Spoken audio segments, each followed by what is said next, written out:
हमारे टॉपिक का नाम क्या है? हम पढ़ रहे चैप्टर नंबर 6। ठीक है, चैप्टर नंबर 6 हमारा कौन सा चैप्टर था? Life processes. ठीक है, थोड़ा सा रिवीजन कि अभी तक क्या पढ़ चुके हैं हम। लाइफ प्रोसेसेस क्या थे? बॉडी के वो फंक्शंस, बॉडी के अंदर कुछ ऐसे फंक्शंस होते हैं और बॉडी के अंदर कुछ ऐसे फिनोमिनाज होते हैं, हमारी बॉडी के अंदर कुछ प्रोसेसेस ऐसे होते हैं जो हमारी बॉडी को अंदर से क्या करते हैं? मेंटेन करते हैं। All those processes are known as life processes. ठीक है बच्चों, तो ये हमने पढ़ा था। और लाइफ प्रोसेसेस कितने हैं इस चैप्टर में? 4 हैं। Nutrition, respiration, transportation, excretion. अभी तक हमने न्यूट्रिशन के बारे में पढ़ा था। कुछ टॉपिक्स और कुछ कुछ क्वेश्चंस है जो हमें बाकी है न्यूट्रिशन के करना, वो हम एक साथ करेंगे क्वेश्चन। अभी आज में न्यूट्रिशन टॉपिक आपका खत्म हो चुका है। मैंने आपको एनिमल्स में, प्लांट्स में न्यूट्रिशन बता दिया है। क्वेश्चंस बाकी है, क्वेश्चंस हम डिस्कस करेंगे एनसीईआरटी के बाद में। अभी हम टॉपिक्स पढ़ रहे हैं, मतलब अपनी थ्योरी पार्ट कंप्लीट कर रहे हैं। तो आज मैं जो आपको टॉपिक पढ़ाऊंगी बच्चों, उसका नाम क्या दिखा हुआ है? देखो, रेस्पिरेशन लिखा हुआ है।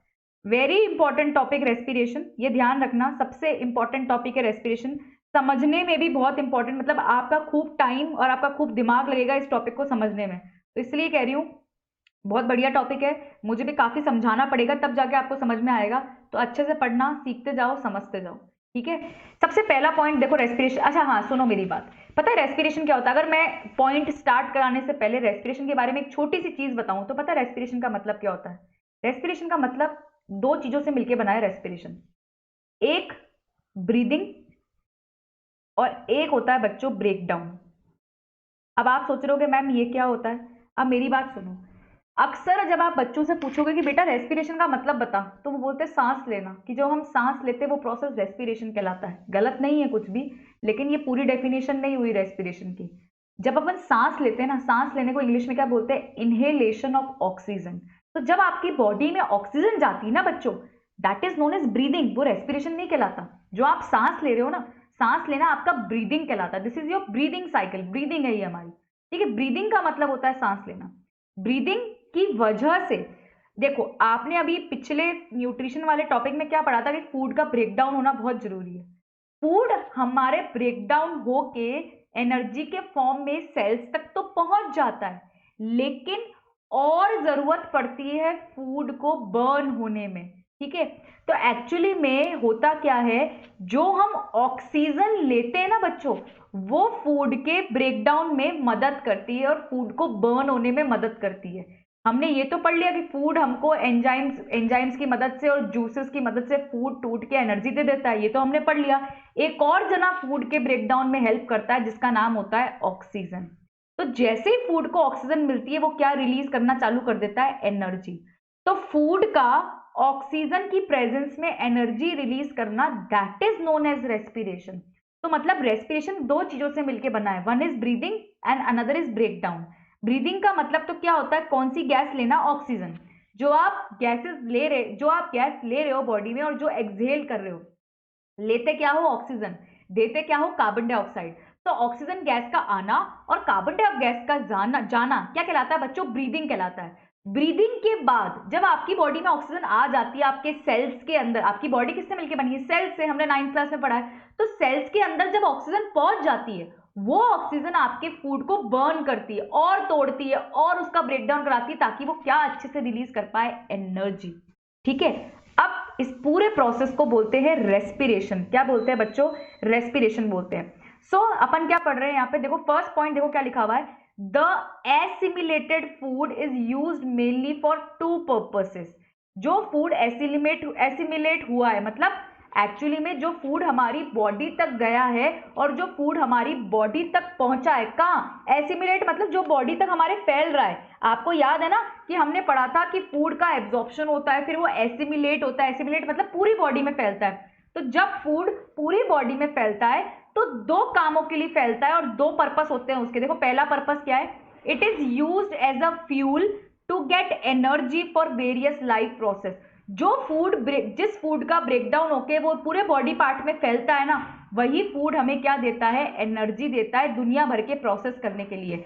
जो आगे के प्रोसेस होते हैं, जो भी एक्टिविटीज हम करते हैं, वो सारी एक्टिविटीज करने के लिए फूड क्या प्रोवाइड करता है? एनर्जी। कौन सा फूड? जो हमारी पूरी बॉडी में फैल रहा है। आपने न्यूट्रिशन में क्या पढ़ा कि फूड का ब्रेकडाउन होता है, फूड ब्रेकडाउन होके पूरे बॉडी में एब्जॉर्ब होता है। तो जब पूरी बॉडी में फूड जाता है ना बच्चों, जब पूरी बॉडी के अंदर फूड जाएगा, तो वो फूड किस काम आता है? वो फूड हमारे सेल्स को क्या प्रोवाइड करता है? एनर्जी प्रोवाइड करता है काम करने के लिए।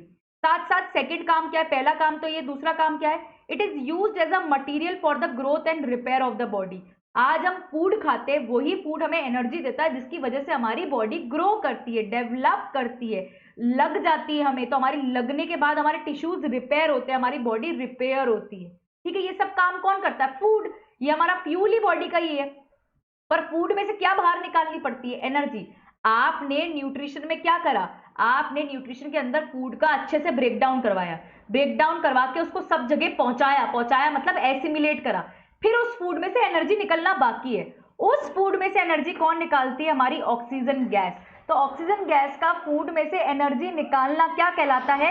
रेस्पिरेशन कहलाता है। तो what do you mean by respiration? Breathing and breakdown. That is, पहले आप ऑक्सीजन गैस लेते हो, वही ऑक्सीजन गैस फूड में से क्या निकालने का काम करती है? एनर्जी निकालने का काम करती है।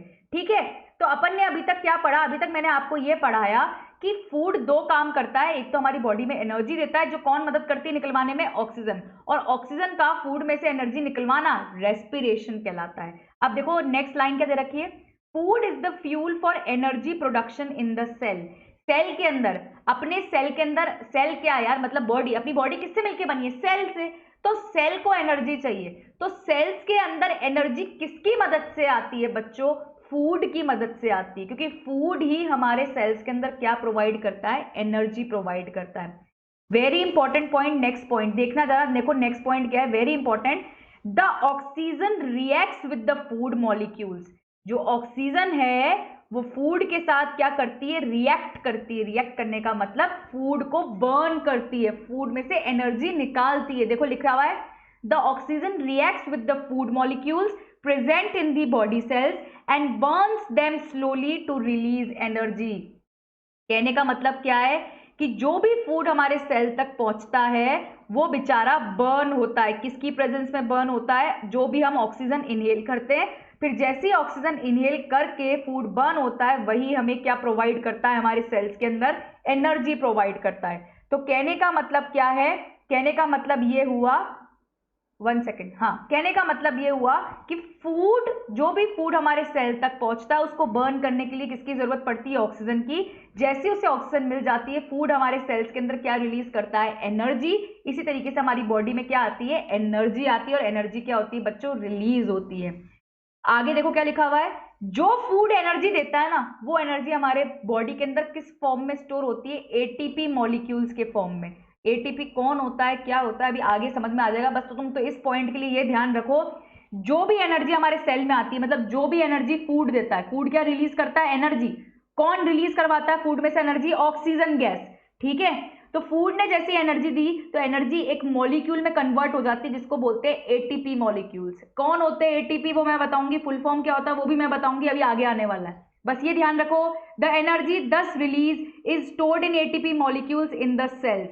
सेल के अंदर सबको पता है माइटोकॉन्ड्रिया होता है। माइटोकॉन्ड्रिया एक सेल ऑर्गेनिल है। माइटोकॉन्ड्रिया के अंदर, माइटोकॉन्ड्रिया को पावर हाउस बोलते हैं सेल का। क्यों बोलते हैं? सबने 9th क्लास में पढ़ा है, नहीं भी पढ़ा तो सुनो। सेल के अंदर एक ऑर्गेनिल होता है, छोटा सा ऑर्गन, जिसका नाम है माइटोकॉन्ड्रिया। माइटोकॉन्ड्रिया का काम है एनर्जी स्टोर करना। तो जितना भी फूड एनर्जी देता है वो सारी एनर्जी कौन स्टोर कर लेता है? माइटोकॉन्ड्रिया। लेकिन किसके फॉर्म में स्टोर करता है? In the form of ATP molecules. ये ध्यान रखना। नेक्स्ट देखो, very important definition, the process of releasing energy from food is called respiration. Food में से, हाँ बोलो।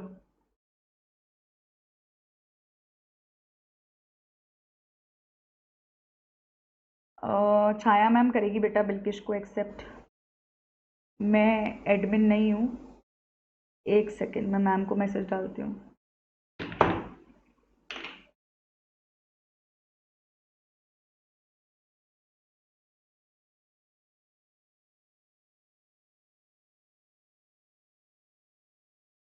एक सेकेंड।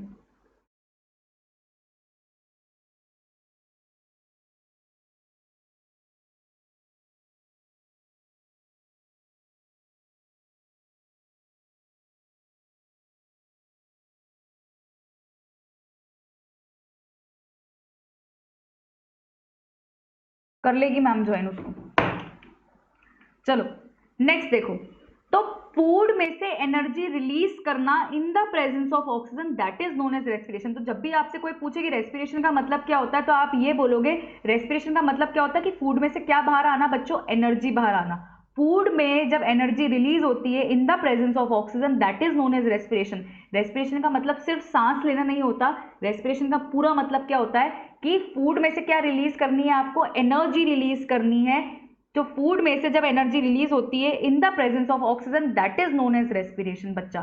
ठीक है, अब देखो नेक्स्ट क्या बोल रहा है वो point, the process of respiration involves taking in oxygen into the cells. सबसे पहले रेस्पिरेशन के अंदर क्या होता है, ब्रीदिंग होती है। ब्रीदिंग मतलब सबसे पहले हम ऑक्सीजन लेते हैं, ऑक्सीजन हमारे सेल तक पहुंचती है, फिर फूड क्या रिलीज करता है, ऑक्सीजन। ओहो एक second,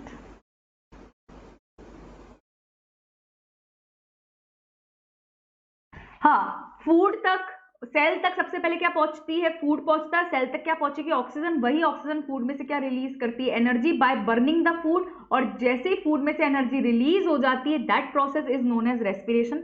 last step, last point बहुत अच्छा पॉइंट है, देखो it takes place in the cell. सब कुछ सेल में ही हो रहा है, मतलब फूड जो एनर्जी रिलीज करता है हमारे बॉडी के सेल्स में करता है, इसलिए इसको सेल्यूलर रेस्पिरेशन भी बोलते हैं। By cellular respiration, cellular word का मतलब ये होता है कि जो रेस्पिरेशन का प्रोसेस होता है हमारी बॉडी में, वो कहाँ टेक्स प्लेस करता है, हमारे सेल्स के अंदर।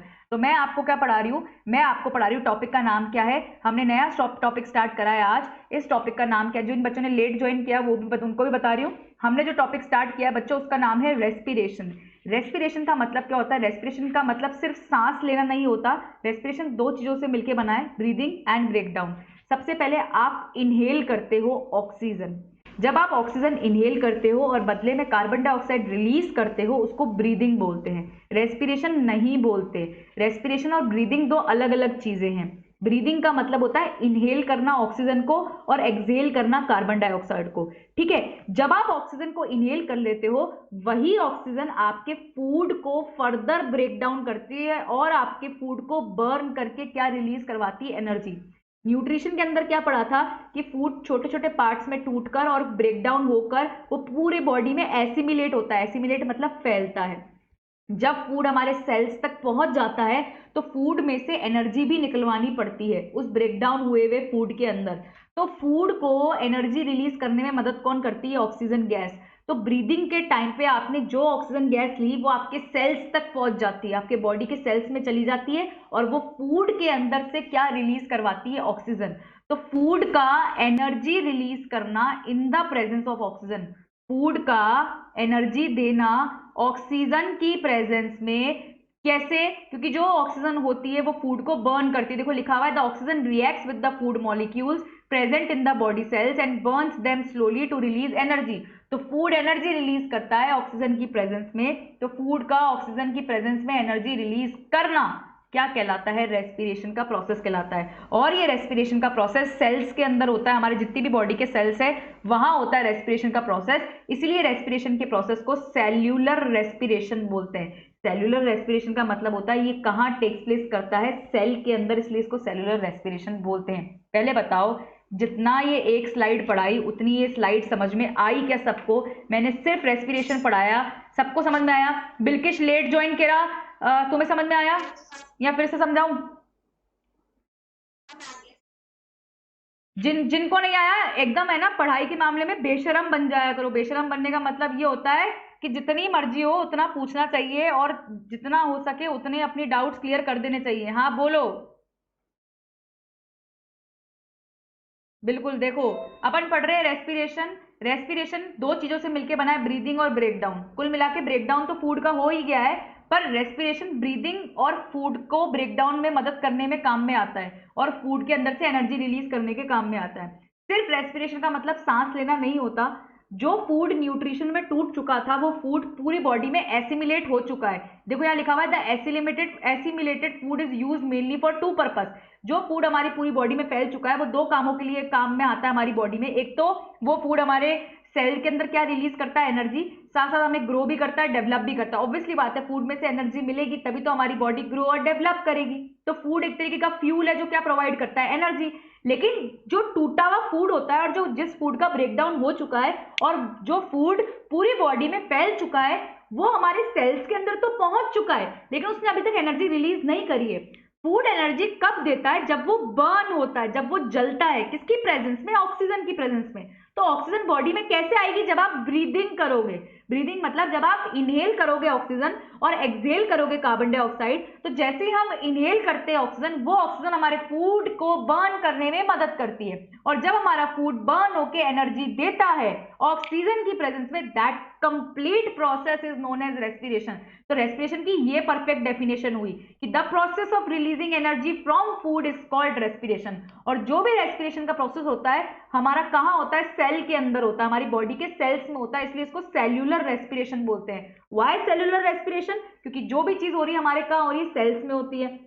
जो भी फूड एनर्जी देता है वो एनर्जी किसके फॉर्म में स्टोर होती है? In the form of ATP molecules. ATP molecules कौन है, क्या है, फुल फॉर्म क्या है मैम, क्या होते हैं, क्या करते हैं, सब बताऊंगी, अभी सब आएगा। बस ये ध्यान रखो, जो भी फूड हमारे सेल के अंदर एनर्जी रिलीज कर रहा है, that energy is converted in the form of ATP molecules. वो एनर्जी एटीपी मॉलिक्यूल स्टोर कर लेते हैं, और जब हमारी बॉडी को जरूरत होती है एनर्जी की, यही एटीपी मॉलिक्यूल एनर्जी को दे देते हैं। जैसे फॉर एग्जांपल ऐसा समझाती हूं कि बाजार से कुछ खरीद के लाना हो तो पैसे लगते हैं, ठीक है। आज एक पेन भी खरीद के लाना हो तो पैसे लगते हैं। तो हमारी जो करेंसी है वो रुपीज है, मतलब हमारे इंडिया के अंदर करेंसी लगती है। करेंसी करेंसी मतलब पैसा लगता है। करेंसी के बेसिस पर ही हम चीजों का आदान प्रदान करते हैं। सेम वही चीज है, आपके बॉडी के अंदर भी करेंसी लगती है। जैसे हमारे लिए चीजें खरीदने के लिए करेंसी क्या है? पैसे, रुपीज, ठीक है, नोट, ठीक है। वैसे ही हमारे बॉडी के अंदर भी एक करेंसी लगती है जो एनर्जी देती है। अगर बॉडी में ये करेंसी ना हो तो एनर्जी नहीं मिलेगी। तो एनर्जी को छुपा के रखता है कौन? ATP molecules. मतलब एनर्जी सारी किस में स्टोर होती है? एटीपी मॉलिक्यूल्स में। और जैसे ही मान लो आप थक गए और आपकी बॉडी को एनर्जी चाहिए, तो आपकी बॉडी को एनर्जी कौन देता है? ATP molecule. मतलब एटीपी मॉलिक्यूल एक तरीके से पैसे हैं आपके बॉडी के, ये पैसे खर्च होते हैं, एटीपी मॉलिक्यूल्स निकलेंगे आपकी बॉडी के अंदर, रिलीज होंगे, तो वो क्या देते हुए जाएंगे? एनर्जी। तो एनर्जी के लिए भी एक करेंसी लगती है। तो आप आता है एग्जाम में question, what is the energy currency of the cell? कौन, मतलब सेल क्या, sorry, body. What is the energy currency of the body? Body में भी एनर्जी के लिए करेंसी लगती है जिसको हम क्या बोलते हैं? ATP molecules. जो एनर्जी होती है आपकी बॉडी की वो एटीपी मॉलिक्यूल्स के फॉर्म में स्टोर होती है। जब बॉडी को एनर्जी चाहिए होती है एटीपी मॉलिक्यूल्स दे देते हैं। जैसे जो भी चीज आपको चाहिए पैसा आपको देता है, ठीक है। आज हम पढ़ क्यों रहे हैं? ताकि हम अच्छे आदमी बने, कुछ पैसे वैसे कमाएं, नाम बने, पैसा बने। सेम वही चीज है, you are struggling for that, I am also struggling for that, सब उसी के लिए काम करते हैं। लेकिन हमारी बॉडी में भी ऐसा ही है, हमारी बॉडी की एनर्जी की रिक्वायरमेंट को कौन पूरी करता है? पैसा नहीं। यहाँ पैसे की जगह पर क्या है? ATP molecules. तो एटीपी मॉलिक्यूल्स हमारी बॉडी की करेंसी है जो एनर्जी प्रोवाइड करती है। अब बताओ समझ में आया है क्या सबको? जल्दी से बताएंगे सारे जने। हाँ बोलो, बोलो बोलो बेटा, हाँ बोलो बोलो। रेस्पिरेशन की केमिकल इक्वेशन अब आएगी। कौन सी वाली? मतलब ग्लूकोज से ब्रेकडाउन C6H12O6 वाटर ऑक्सीजन वाली, ऐसी वाली कह रही हो क्या? अब आएगी बेटा, धीरे धीरे आएगी, देखते जाओ, आने वाली है आगे, धीरे धीरे बढ़ रहे हैं आगे। बहुत सारी इक्वेशन है इसके अंदर, आएंगी, अभी तो शुरू हुआ है। चलो सेकंड टॉपिक देखो क्या लिखा हुआ है यहाँ पे, ब्रीदिंग एंड रेस्पिरेशन। सब आएगी इक्वेशन का, सब आएगा अभी, देखते जाओ देखते जाओ बस। अब ब्रीदिंग एंड रेस्पिरेशन, अब अपन डिफरेंस पढ़ रहे हैं। ये बहुत बार आता है, एनसीईआरटी का क्वेश्चन है, इंटेक्स क्वेश्चन है, और बोर्ड्स में भी काफी बार आया है ये। ब्रीदिंग और रेस्पिरेशन के बीच का डिफरेंस, कि what is the difference between breathing and respiration. Confuse मत हो ना, बहुत बार पूछते हैं एग्जाम के अंदर ये। ब्रीदिंग एक अलग टॉपिक है, रेस्पिरेशन एक अलग हिस्सा है। हाँ, पर ये कह सकते हो कि रेस्पिरेशन का पार्ट होता है ब्रीदिंग। मतलब जो ब्रीदिंग होता है वो रेस्पिरेशन के अंदर भी आता है। क्यों? क्योंकि ब्रीदिंग करोगे तभी बॉडी में ऑक्सीजन आएगी, बॉडी में ऑक्सीजन आएगी तभी तो वो फूड में से एनर्जी रिलीज करेगी। और फूड जैसी एनर्जी देता है, किसकी प्रेजेंस में देता है? ऑक्सीजन की प्रेजेंस में देता है। That process is known as respiration. तो हम ये कह सकते हैं कि रेस्पिरेशन का एक हिस्सा ब्रीदिंग भी होता है। मतलब जो ब्रीदिंग होता है वो रेस्पिरेशन के अंदर इंक्लूडेड है, ठीक है। तो चलो दोनों के बीच का डिफरेंस पढ़ते हैं। मैंने सारे पॉइंट्स यहाँ पे दे रखे हैं, वेरी इंपॉर्टेंट पॉइंट्स, एग्जाम में बहुत बार पूछा गया है। बोर्ड एग्जाम्स देख लो, प्रीवियस ईयर पेपर उठा के बहुत बार पूछा है, differentiate between breathing and respiration and what is the difference between breathing and respiration. देखो पहला पॉइंट क्या है, the mechanism by which organisms obtain oxygen and release carbon dioxide is called breathing। कितना इजी पॉइंट था, चाहो तो इसको ऐसे भी लिख सकते हो, ये तो मैंने थोड़ा सा एक बुकिश लैंग्वेज लिखी है यहाँ पर कि the mechanism by which organism obtain oxygen and release carbon dioxide, आप ऐसे भी लिख सकते हो the inhalation of oxygen and exhalation of carbon dioxide is known as breathing. Hindi में बोले तो ऑक्सीजन गैस का आना, कार्बन डाइऑक्साइड गैस का जाना ब्रीदिंग कहलाता है। ब्रीदिंग मतलब सांस लेना, रेस्पिरेशन अलग है, रेस्पिरेशन तो साइड में हटाओ, कंफ्यूज मत करना। ब्रीदिंग का मतलब सिर्फ सांस लेना, ऑक्सीजन गैस का आना, कार्बन डाइऑक्साइड गैस का जाना, दैट इज ब्रीदिंग। ठीक है, रेस्पिरेशन के बारे में देखो क्या लिखा हुआ है यहाँ पर, रेस्पिरेशन के बारे में यहाँ दे रखा है रेस्पिरेशन इंक्लूड्स ब्रीदिंग। देखो मैंने बोला ना ब्रीदिंग किसके अंदर आता है, रेस्पिरेशन के अंदर आता है, बिकॉज जब तक ब्रीदिंग नहीं करोगे बॉडी में ऑक्सीजन नहीं आएगी, बॉडी में ऑक्सीजन नहीं आएगी तो फूड एनर्जी नहीं देगा। तो देखो respiration includes breathing as well as the oxidation, ये देखो वर्ड आया यहाँ पे ऑक्सीडेशन ऑफ फूड। अब कंफ्यूज मत होना कि मैम ये ऑक्सीडेशन ऑफ फूड का मतलब क्या होता है। ऑक्सीडेशन ऑफ फूड का मतलब है बेटा फूड में क्या ऐड हो रही है, फूड में हमारे फूड, बिल्कुल यस, हमारे फूड में क्या ऐड हो रही है, ऑक्सीजन। फूड ऑक्सीजन ऐड करके ही तो बर्न होता है, तभी तो जब जाके तो वो क्या रिलीज करता है, एनर्जी। तो देखो क्या लिखा हुआ है, respiration includes breathing as well as the oxidation of food in the cells of the organism to release energy। Cell के अंदर ऑक्सीडेशन होता है, ऑक्सीडेशन मतलब सेल्स के अंदर जब टूटा हुआ ब्रेकडाउन हुआ हुआ फूड जब सेल्स के अंदर हमारे पहुंच जाता है तो वो सेल के अंदर फूड क्या लेता है, ऑक्सीजन लेता है, बर्न होता है और हमारे सेल के अंदर ही एनर्जी रिलीज करता है, जो किस फॉर्म में बदल जाती है, in the form of ATP molecules. ठीक है, और तीसरी चीज देखो, breathing is a physical process. Obviously breathing एक फिजिकल प्रोसेस है, हम सांस ले रहे हैं और सांस छोड़ रहे हैं, ये एक फिजिकल प्रोसेस है, इसमें कोई केमिकल रिएक्शन इन्वॉल्व नहीं है। सांस लेना एक फिजिकल प्रोसेस होता है, ठीक है। Whereas respiration also includes biochemical process of oxidation of food. इतनी लंबी लाइन लिखी हुई है, biochemical process of oxidation of food. Oxidation of food मतलब फूड का बर्न होना ऑक्सीजन की प्रेजेंस में एनर्जी रिलीज करने के लिए, ये एक केमिकल रिएक्शन को इन्वॉल्व करता है। वैसे तो बाद में आएगी रिएक्शन, अभी पहले मैं यहाँ बता ही देती हूँ, किसी ने भी मुझसे बच्चे ने पूछी थी, देखो क्या होती है, तुमने सबने फोटोसिंथेसिस की रिएक्शन पढ़ी है ना, फोटोसिंथेसिस का उल्टा होता है रेस्पिरेशन, ध्यान रखना, ठीक है। हम जो फूड खाते हैं वो क्या होता है, C6H12O6, दैट इज किस फॉर्म में स्टोर होता है, in the form of glucose, ये हमारा फूड है। अब आपको इस फूड को बर्न करना है, तो डेफिनेटली ये बर्न किसकी प्रेजेंस में होगा, ऑक्सीजन की प्रेजेंस में। तो जैसे ही फूड ऑक्सीजन की प्रेजेंस में बर्न होता है, वो बदले में क्या रिलीज करेगा, कार्बन डाइऑक्साइड प्लस थोड़ा सा वाटर रिलीज करती है, हमारी बाय प्रोडक्ट है। बाय प्रोडक्ट मतलब बदले में हमारी बॉडी क्या छोड़ती है, कार्बन डाइऑक्साइड, वाटर, साथ साथ हमारी बॉडी क्या रिलीज करती है, एनर्जी। तो देखो दिस इज फूड, फूड ने ऑक्सीजन की प्रेजेंस में क्या रिलीज करी, एनर्जी। जैसे मैं ऊपर लिख रही थी ना यहाँ पे general reaction, food plus oxygen gives you energy, same वही चीज है, फूड प्लस ऑक्सीजन बर्न हुआ, क्या दी, एनर्जी। तो दिस इज द इक्वेशन, आगे और आएगी, अभी ये इलेबोरेट करूंगी और, but this is an equation of respiration. Respiration एक केमिकल प्रोसेस है, ब्रीदिंग एक फिजिकल प्रोसेस है। ब्रीदिंग तो मतलब सांस लेना सिर्फ, ठीक है। और देख लो ये फोटोसिंथेसिस का उल्टा है, फोटोसिंथेसिस की बिल्कुल उल्टी रिएक्शन है ये। फोटोसिंथेसिस में क्या था, आप कार्बन डाइऑक्साइड ले रहे थे, वाटर, हम नहीं, प्लांट कार्बन डाइऑक्साइड ले रहा था, प्लांट वाटर ले रहा था, ठीक है, प्लस क्या ले रहा था, सनलाइट, दैट इज एनर्जी ले रहा था ना, सनलाइट ले रहा था, एब्जॉर्ब, वही एनर्जी है यहाँ पे एक तरीके से, सनलाइट ले रहा था, तब जाके बदले में क्या बना रहा था, ग्लूकोज, प्लस क्या रिलीज कर रहा था, ऑक्सीजन। यहाँ उल्टा है बिल्कुल। So breathing, so respiration and photosynthesis are opposite to each other, मतलब रेस्पिरेशन का प्रोसेस और फोटोसिंथेसिस का प्रोसेस एक दूसरे के ऑपोजिट चलते हैं। वहां पे फूड बन रहा था, यहाँ हम फूड में से एनर्जी निकाल रहे हैं, वहां एनर्जी लेकर फूड बन रहा था, प्लांट ये तो करता है, सनलाइट लेकर फूड बनाता है, और हमारे यहाँ पे क्या हो रहा है, हम फूड में से एनर्जी निकाल रहे हैं, ठीक है, सेम प्रोसेस होता है। और कौन मुझे बताएगा कि दोनों में से एंडोथर्मिक कौन सा है, एक्सोथर्मिक कौन सा है, नलायक को बिल्कुल सही बताना, बहुत बुरा मारूंगी वरना।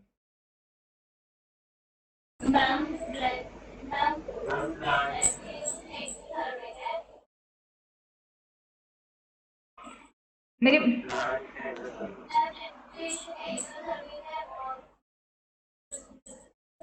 बिल्कुल, रेस्पिरेशन का जो प्रोसेस है उसमें देखो एनर्जी रिलीज हो रही है ना, एनर्जी निकल रही है फूड में से, तो जिसमें एनर्जी रिलीज होती है दैट इज एक्सोथर्मिक। तो जो रेस्पिरेशन का प्रोसेस होता है, ये तो मैंने फर्स्ट चैप्टर में भी पढ़ाया था कि जो रेस्पिरेशन का प्रोसेस होता है वो एक्सोथर्मिक होता है, और फोटोसिंथेसिस कैसी रिएक्शन है, एंडोथर्मिक, बिकॉज देखो सनलाइट लेकर रिएक्शन कर रहा है, तो मैंने बताया था सनलाइट इज एसेंशियल।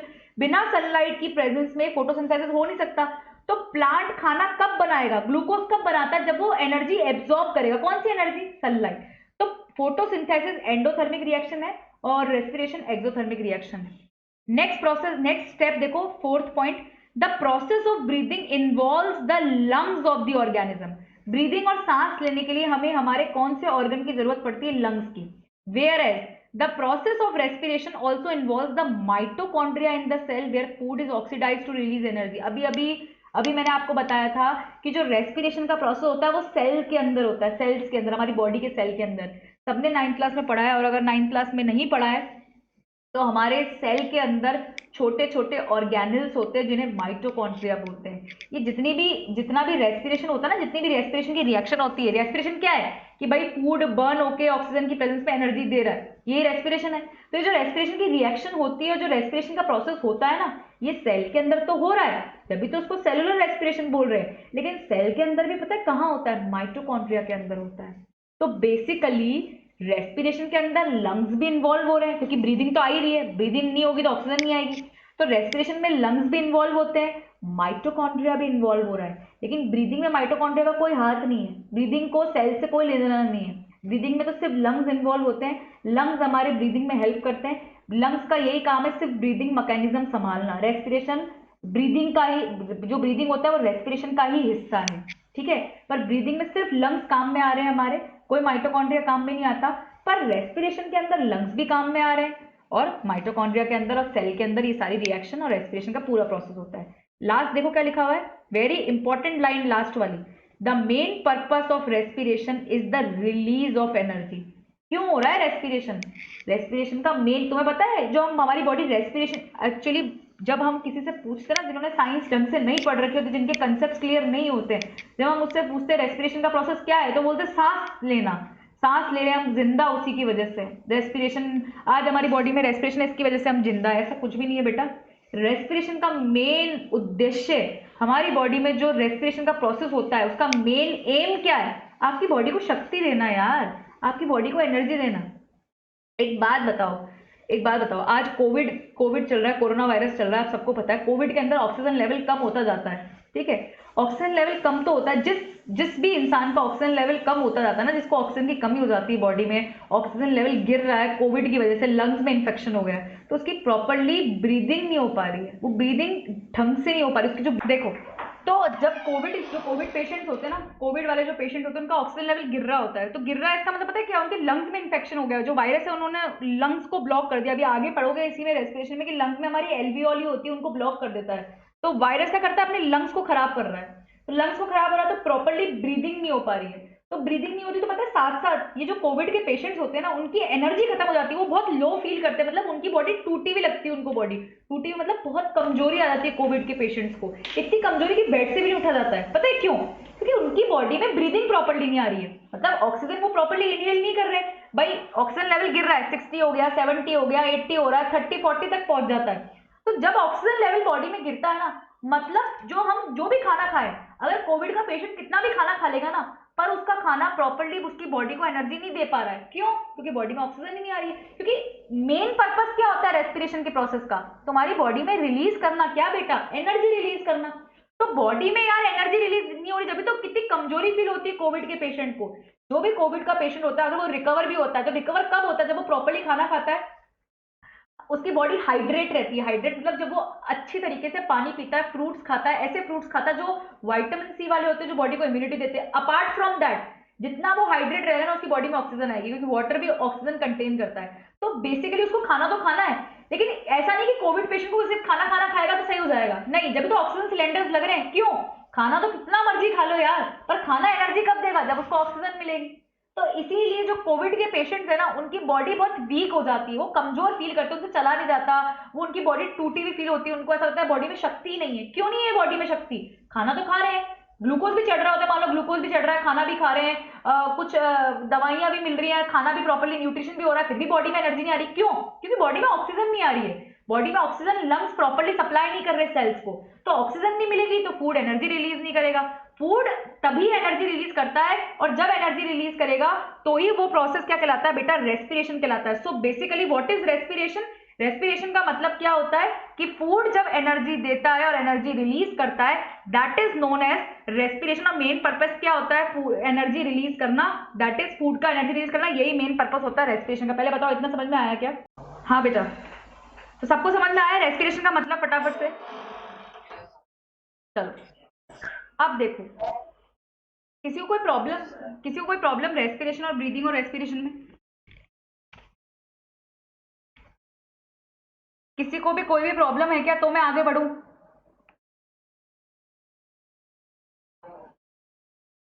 चलो हाँ, अब देखेंगे सब जने यहाँ पर। अब मैं सबसे इंपॉर्टेंट चीज पढ़ा रही हूँ, थोड़ा सा यहाँ ध्यान देना, थोड़ा सा लंबी खींच लूंगी, अगर 4:45 से ऊपर हो गया तो 10। तुम्हारी क्लास है क्या 5 बजे? किसकी क्लास है? चलो ठीक है, मैं 5 मिनट ऊपर लूंगी 45 से, ठीक है? 5 मिनट में पूरा टॉपिक समझाऊंगी पहले आज। देखो देखो क्या लिखा हुआ है, टॉपिक लिखा हुआ है how energy released during respiration is stored. सबसे इंपॉर्टेंट चीज जो मैं अब समझाना चाह रही हूं, बहुत अच्छे से समझना, बहुत अच्छे से देखो क्या है, सीखो और समझो। देखो, हमारी बॉडी में और सेल के अंदर, एक सेकेंड, सबसे इंपॉर्टेंट चीज, हमारे सेल्स में जो एनर्जी आती है, जो भी एनर्जी हमारे सेल्स में आती है, कौन देता है? फूड रिलीज करता है। आपको पता है फूड किसकी प्रेजेंस में बर्न होता है? ऑक्सीजन की प्रेजेंस में। और जैसे ही फूड ऑक्सीजन की प्रेजेंस में बर्न होगा, वो क्या रिलीज करेगा बेटा? एनर्जी रिलीज करेगा, ठीक है? अब मैं आपको क्या समझा रही हूँ, सेल्स क्या देते हैं? सेल के अंदर क्या आ जाती है? एनर्जी। जो हमारी बॉडी में एनर्जी होती है ना, वो दो तरीके से स्टोर होती है, दो मॉलिक्यूल्स के फॉर्म में, ठीक है? एक होता है एटीपी और एक होता है एडीपी।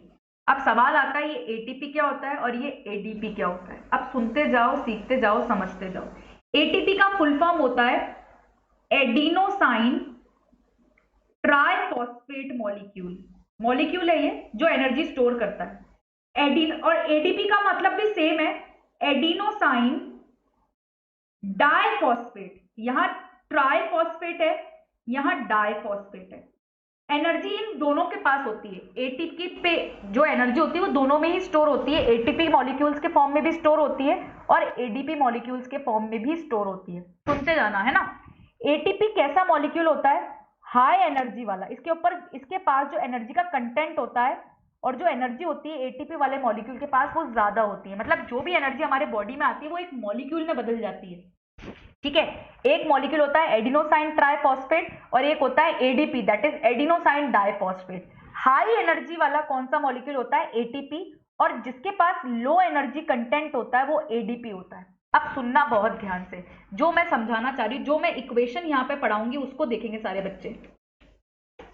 देखो, सीखना अच्छी चीज है बहुत। मान लो, सुनना मेरी बात बहुत ध्यान से, हमारी बॉडी में एनर्जी का कंटेंट बहुत कम है, मतलब हमारी बॉडी में एनर्जी बहुत कम थी। मतलब हमने क्या करा, हमने, मान लो मैंने सुबह का नाश्ता कर रखा है, मान लो मैंने लंच नहीं करा दिन में, और अब मेरे अंदर, मुझे काम कर करके मैं थक चुकी थी, तो मेरी एनर्जी मुझे कम लग रही थी बॉडी की, आई वॉज वेरी टायर्ड। तो जब मैं टायर्ड थी और मेरी बॉडी में एनर्जी का कंटेंट कम था, मतलब मुझे मेरी बॉडी के अंदर एनर्जी कम लग रही थी, तो तब मेरी बॉडी में और मेरे सेल्स के अंदर जो एनर्जी थी वो किस मॉलिक्यूल के फॉर्म में होती है? एडीपी के फॉर्म में। एडीपी कैसा मॉलिक्यूल है? लो एनर्जी कंटेंट वाला। इसके पास एनर्जी का कंटेंट क्या होता है? लो होता है। अब मान लो आपने खाना खाया, तो आप जो फूड खाओगे वो फूड क्या रिलीज करेगा? एनर्जी। कहां पर? सेल्स के अंदर। वो आपका रेस्पिरेशन हो चुका है, ठीक है? मान लो आपके सेल में रेस्पिरेशन हुआ, आपके फूड को ऑक्सीजन मिली और वो बर्न हुआ, और बर्न होके उसने तो आपके सेल के अंदर क्या दे दी? एनर्जी। सेल को एनर्जी तो मिल जाती है, ये सब आपके सेल के अंदर हो रहा है, माइटोकॉन्ड्रिया में। आपको एनर्जी तो मिल गई, एकदम से नहीं मिलती है। मतलब हम खाना खाते हैं, ऐसे नहीं खाना खाते एकदम कुछ, मतलब कुछ शक्तिमान की तरह एनर्जी आ जाती है, ऐसा कुछ नहीं होता। धीरे धीरे होता है कि जैसे ही हमारे सेल के अंदर एनर्जी आती है और जैसे ही हमारा फूड हमारे सेल्स में एनर्जी रिलीज करता है, वो कंबाइन हो जाता है एडीपी के साथ। ये लो एनर्जी कंटेंट है, लो एनर्जी कंटेंट के साथ एनर्जी कंबाइन हो जाती है। साथ साथ हमारे सेल्स के अंदर एक और कंपाउंड होता है जिसको फॉस्फेट बोलते हैं। फॉस्फेट एक ऐसा कंपाउंड होता है जो फॉस्फोरस और ऑक्सीजन से मिलकर बनता है, PO4, ठीक है? तो हमारे बॉडी में फॉस्फेट ग्रुप होता है और हमारे सेल्स के अंदर एक फॉस्फेट ग्रुप है जो हाई एनर्जी कंटेंट बनाने में मदद करता है। तो देखो हमारी बॉडी में लो एनर्जी कंटेंट था पहले एडीपी, फॉस्फेट पहले से ही बॉडी में था। जैसे ही एडीपी को फॉस्फेट के साथ एनर्जी मिल जाती है, ये तीनों आपस में मिलते हैं और क्या जनरेट करते हैं, एटीपी। मतलब जितनी भी एनर्जी आपकी बॉडी को मिलती है, आपने खाना खाया, आपने जो भी मील लिया, जो भी फूड खाया आपने, वो फूड जितनी भी एनर्जी देगा वो सारी एनर्जी फॉस्फेट और एडीपी के साथ कंबाइन हो जाती है और किस में बदल जाती है, एटीपी में। ATP that is adenosine triphosphate. ठीक है, और ये कैसा मॉलिक्यूल है, हाई एनर्जी कंटेंट, इसके पास हाई एनर्जी कंटेंट होता है। अब सुनो, अब क्या हुआ, एकदम से बॉडी को एनर्जी नहीं मिली, ये एनर्जी आपके सेल में आई। अब एनर्जी नहीं रही, एनर्जी किसके फॉर्म में बदल चुकी है, एटीपी मॉलिक्यूल के फॉर्म में। कैसे बदली कि जो भी एनर्जी आपके सेल के अंदर आती है वो एनर्जी फॉस्फेट और एडीपी के साथ मिलके एटीपी के फॉर्म में बदल जाती है। अब क्या होता है, मान लो जब भी आपको, मान लो जैसे मैं जिम करती हूँ, ठीक है, मैं रोज शाम को 8 से 9 मुझे पक्का पता है कि मुझे वर्कआउट करना है। तो मान लो अगर मैं 8 से 9 के बीच में वर्कआउट करती हूँ, तो मैं क्लास पढ़ा के खत्म करती हूँ और 8 बजे जिमिंग स्टार्ट करती हूँ। तो अगर मैं मान लो 8 बजे वर्कआउट कर रही हूँ तो मेरी बॉडी की क्या रिक्वायरमेंट होगी, एनर्जी। भाई अगर मेरे पास घर पे भी डंबल्स है और मेरे पास घर पे भी वेट है, वेट मतलब अगर मैं वेट उठा रही हूँ, वेट लिफ्टिंग कर रही हूँ, या मैं कोई भी एक्सरसाइज कर रही हूँ, फिजिकल योगा भी कर रही हूँ, फ्लोर एक्सरसाइज कर रही हूँ, तो it needs energy of your body. Jumping कर रही हूँ, स्किपिंग कर रही हूँ, खेल रही हूँ, तो उसके लिए एनर्जी लगती है। तो जैसे ही मेरी बॉडी को एनर्जी की जरूरत होगी ना, तो मैंने क्या बोला, जैसे आप कोई सामान लेने जाते हो तो आपको पैसों की जरूरत पड़ती है, वो आपकी करेंसी है, ठीक है। सेम जब बॉडी को काय की जरूरत होती है बच्चों, एनर्जी की जरूरत है बच्चों बॉडी को, तो क्या करता है, कौन काम में आता है, एटीपी। कौन रिलीज करेगा एनर्जी, एटीपी रिलीज करेगा, क्योंकि एनर्जी किसके फॉर्म में बदल चुकी है, एटीपी के फॉर्म में। ये एटीपी हमारी करेंसी है बॉडी की। ये एटीपी क्या रिलीज करता है, एनर्जी। कब, वाटर के साथ मिलकर। वाटर हेल्प करता है एटीपी के ब्रेकडाउन में ताकि एनर्जी रिलीज हो, प्लस बदले में हमारी बॉडी एनर्जी के साथ साथ कुछ वेस्ट जनरेट करती है, that is carbon dioxide and water. इस तरीके से क्या होता है, एटीपी, वाटर की प्रेजेंस में एटीपी का ब्रेकडाउन होता है, तब जाके वो फिर से क्या देगा, energy, carbon dioxide and water. साथ साथ वही लो एनर्जी कंटेंट भी रिलीज होता है, एडीपी और फॉस्फेट ग्रुप भी अलग हो जाता है। फिर वापस से जब खाना खाओगे और एनर्जी फिर से रिलीज होगी, फिर वो एडीपी और फॉस्फेट और एनर्जी मिलके एटीपी बना लेंगे। कुल मिला के समझाना क्या चाह रही हूं, हमारी बॉडी में एनर्जी किसके फॉर्म में स्टोर होती है, एटीपी के फॉर्म में। एडीपी के फॉर्म में भी होती है, एडीपी लो एनर्जी कंटेंट होता है, एडीपी को एटीपी में बदलना पड़ता है, जिसके लिए एनर्जी और फॉस्फेट की जरूरत होती है। फॉस्फेट पहले से ही आपकी बॉडी में है और एनर्जी हम फूड हमारा रिलीज करता है, तो ये एनर्जी फॉस्फेट और एडीपी मिलके एटीपी में बदल जाते हैं और हमारी बॉडी में जितनी भी एनर्जी होती है वो एटीपी के फॉर्म में स्टोर होती है। और जैसे ही एटीपी को वाटर की प्रेजेंस में एटीपी अपना ब्रेकडाउन करता है और क्या रिलीज करता है, जब हमारी बॉडी को क्या जरूरत पड़ती है, एनर्जी की। तो अगर मैं आपको रेस्पिरेशन का प्रोसेस समझाऊं तो मैं ऐसे लिख सकती हूँ, ध्यान देना, मैं ये लिख सकती हूँ, रेस्पिरेशन का मतलब फूड को आपको ऑक्सीजन की प्रेजेंस में बर्न करना है ताकि फूड क्या रिलीज करे बेटा, एनर्जी। ठीक है, this is the first reaction. Second step ये बोलता है कि जो एनर्जी फूड ने रिलीज करी वही एनर्जी किसके साथ कंबाइन होती है, एडीपी मॉलिक्यूल के साथ प्लस फॉस्फेट के साथ। फॉस्फेट ग्रुप हमारी बॉडी में पहले से ही होता है जो एटीपी बनाने के काम में आता है। एडीपी क्या है, लो एनर्जी कंटेंट होता है हमारी बॉडी का। तो इस लो एनर्जी कंटेंट को हाई एनर्जी कंटेंट में बदलने के लिए फॉस्फेट और एनर्जी, यही एनर्जी यहाँ आ गई। ठीक है, ये सब सेल के अंदर हो रहा है, ये सब कुछ सेल के अंदर टेक्स प्लेस होता है, ये पूरा रेस्पिरेशन सेल में होता है। पहले फूड ने एनर्जी रिलीज करी, वही एनर्जी सेल के अंदर फॉस्फेट और एडीपी से मिली और क्या जनरेट करा, ATP, that is high energy content. ठीक है, और यही एटीपी जब हमें जरूरत होती है किसकी, एनर्जी की, तो फिर से इसका ब्रेकडाउन होता है और फिर से ये बदले में क्या रिलीज करता है, एनर्जी, और वही बाय प्रोडक्ट वापस से निकल जाते हैं, फॉस्फेट अलग हो जाता है और एडीपी भी अलग हो जाएगा। और जब फिर से एनर्जी चाहिए होगी तो ये फिर से एटीपी में बदलेगा और इस तरीके से सब प्रोसेस चलता है। कुल मिला के जब भी आपको एनर्जी चाहिए, कौन दिलवाता है एनर्जी आपको, एटीपी। जैसे हमें सामान चाहिए होता है तो उसके लिए पैसे लगते हैं, वैसी बॉडी को एनर्जी चाहिए तो उसके लिए एटीपी लगता है। बताओ क्लियर हुआ क्या?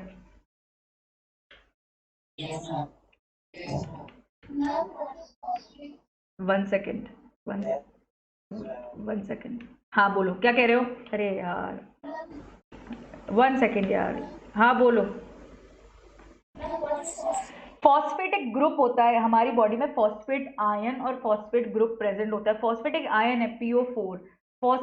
हमारी बॉडी में फॉस्फोरस और ऑक्सीजन होता है, वो दोनों मिलके फॉस्फेटिक ग्रुप बनाते हैं PO4। आपने ये नहीं पढ़ा, यहाँ लिखा हुआ है ADP का फुल फॉर्म होता है एडिनोसाइन डाइफॉस्फेट। 2 फॉस्फेट ग्रुप होते हैं। अरे कुल मिला के जो ये ATP का मॉलिक्यूल और ADP का मॉलिक्यूल बनता है, ये फॉस्फेट ग्रुप की मदद से बनता है। तो यहाँ पे 2 फॉस्फेट के ग्रुप है, आपको 3 फॉस्फेट के ग्रुप में इसको बदलना है। कैसे बदलोगे? जब बॉडी एक फॉस्फेट ग्रुप और दे देगी, साथ साथ एनर्जी दे देगी, तो ये ATP में बदल जाएगा। फॉस्फेट ग्रुप होता है हमारी बॉडी के अंदर एक आयन है जो ATP बनाने में मदद करता है। ATP का नाम क्या है? Adenosine triphosphate.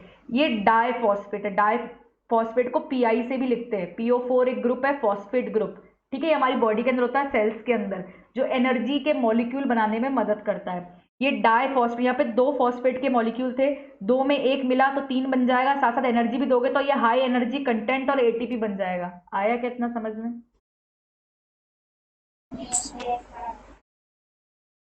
कितने लोग ऐसे हैं जिनको ये समझ नहीं आया? निकिता देखो, मेरी बात सुनना फिर से। रेस्पिरेशन का मतलब क्या होता है बेटा? कि फूड ऑक्सीजन की प्रेजेंस में बर्न होके क्या रिलीज करे? एनर्जी। इतना तेरे को आया समझ में? ये कहाँ हो रहा है? सब सेल के अंदर हो रहा है। सेल के अंदर एनर्जी रिलीज हो गई, तो जो सेल में एनर्जी रिलीज हो जाती है ना, वो ऐसा नहीं कि बॉडी को मिल जाती है, नहीं मिलेगी बॉडी को इतनी आसानी से। वो एनर्जी अपनी सेल के अंदर एक ग्रुप होता है जिसका नाम होता है फॉस्फेट आयन, उसके साथ कंबाइन होती है, साथ साथ ADP के साथ कंबाइन होती है। अब सवाल आता है निकिता, ADP भी क्या होता है? ADP एक मॉलिक्यूल है जिसमें एनर्जी होती है पर कम एनर्जी होती है, ये बॉडी को एनर्जी नहीं दे सकता। ये एक ऐसा मॉलिक्यूल है जिसमें इसका नाम है पूरा, इसका नाम होता है पूरा एडिनोसाइन डाइफॉस्फेट। डाइफॉस्फेट का मतलब होता है बेटा 2 फॉस्फेट के ग्रुप प्रेजेंट है इसके अंदर। 2 फॉस्फेट के ग्रुप प्रेजेंट होते हैं और ये लो एनर्जी कंटेंट होता है। ये एनर्जी तो होती है, एनर्जी 2 मॉलिक्यूल्स के फॉर्म में होती है, या तो ADP में स्टोर होगी या ATP में स्टोर होगी। तो जो एनर्जी फूड ने रिलीज करी ना सेल के अंदर, वही एनर्जी फॉस्फेट और ADP के, ये देखिए 2 फॉस्फेट ग्रुप है, ये एक फॉस्फेट ग्रुप है, 2 और 1 मिलकर 3 बना लेंगे, नाम हो जाएगा एडिनोसाइन ट्राइफॉस्फेट। तो जितनी भी एनर्जी होती है ना हमारी बॉडी सेल के अंदर, जितनी भी एनर्जी आई, वो एनर्जी ATP मॉलिक्यूल के फॉर्म में बदल जाती है। बदलेगी कब? जब फॉस्फेट और ADP आपस में कंबाइन होंगे। अरे बॉडी में कभी एनर्जी कम होती है, कभी ज्यादा होती है। कम एनर्जी कब होती है? जब बॉडी में ADP मॉलिक्यूल होता है, और ADP अगर ATP में बदल जाए तो हाई एनर्जी कंटेंट आता है बॉडी के अंदर। तो जितनी भी एनर्जी हमारी बॉडी में होती है वो ATP के फॉर्म में बदल जाती है। सब माइटोकॉन्ड्रिया और सेल में हो रहा है ये।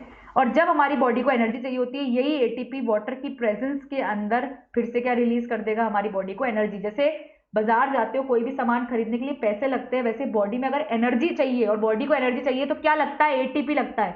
ATP ही आपकी बॉडी को एनर्जी देता है। जैसे अगर मेरे घर में मुझे सामान लाना है तो पैसे लगेंगे, वैसे अगर बॉडी को एनर्जी चाहिए तो ATP लगेगा। जो भी एनर्जी आप अपनी बॉडी में लाते हो और जो सेल में एनर्जी रिलीज करता है फूड, वो सारी एनर्जी ATP फॉर्म में बदल जाती है, और ATP एक मॉलिक्यूल है उसके फॉर्म में बदल जाती है। निकिता बाया, बाकी लोगों को क्लियर हुआ क्या? सबको? सबको? चलो कल कल डिस्कस करेंगे। अभी खत्म, अभी तो चालू हुआ है रेस्पिरेशन, ये मान चलो। अभी तो ऐसे ही बेसिक पढ़ा है, अभी तो बहुत बाकी है। ये तो मैंने येलो बॉक्स का एक टॉपिक पढ़ा है, ये तो स्कूल में टीचर्स शायद तुम्हें पढ़ाएंगे भी नहीं ATP ADP इतना। अभी तो बाकी है, अभी तो चालू होगा respiration, aerobic, anaerobic, pyruvate, glycolysis, बहुत सारा प्रोसेस है। अब हम डिस्कस करेंगे कल, मोस्ट प्रोबेबली कल तो लाइट होगी तो यूट्यूब पे क्लास होगी। पहले बताओ जितना आज पढ़ा है उतना समझ में आया? अपन ने क्या पढ़ा? अपन ने रेस्पिरेशन पढ़ा, डिफरेंस पढ़ा ब्रीदिंग और रेस्पिरेशन का, और मैंने आपको ADP और ATP सिखाया। पहले बताओ जितना आज पढ़ा है, जल्दी से सारे जने बताओ क्लियर हो गया क्या? आयुष, आयुष, आयुष, लक्ष्मी क्लियर हुआ क्या? बिल, बिल्किश, चलो बढ़िया है। दानिका आपको क्लियर हुआ? चलो, सुवीर पढ़ रहा है, समझ में आया?